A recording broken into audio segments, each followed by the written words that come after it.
everyone, it's Shelley and I'm here to do a book review on Sadie by Courtney Summers. It's an audiobook quite a few years ago. Kind of started it, didn't quite get into it, and then just found the paperback quite recently, sort of like on a deal. So I thought I'd give it another go. I quite enjoyed this. It is about a girl named Sadie who goes missing looking for the person who killed her sister a number of years earlier, and it's told in flashbacks and sort of point of view of Sadie and of a gentleman who was doing a podcast. I've recently been in quite a bad reading slump, and I think this has just got me out of it.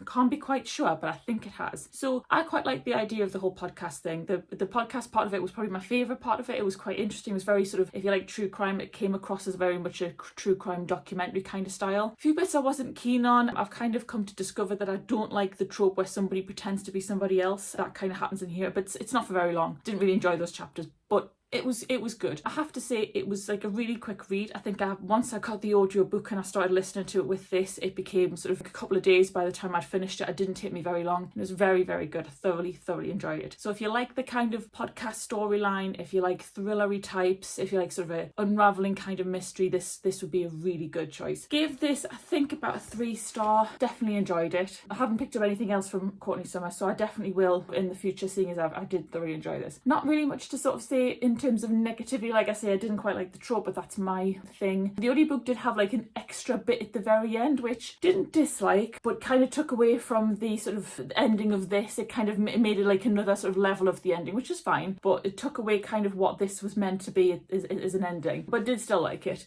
The character wise, I think there was a few comments and quotes that kind of get repeated quite often, which is fine. A few trigger warnings for some unsettling topics. If you're not sure, maybe do some research first. It's more implied than is said, but it's still there. But no, I found some of the characters really interesting. It was really good sort of to go, like I say, from the podcast point of view, and it was very much a true crime kind of aspect. So if you like the kind of podcast kind of drama, this is definitely a recommendation for you. Have you read this? Let me know in the comments what you thought of it. That would be great, and then I'll see you for the next one. Bye. And we're going to pretend that my camera didn't just shut off in the midst of it all. Try that again.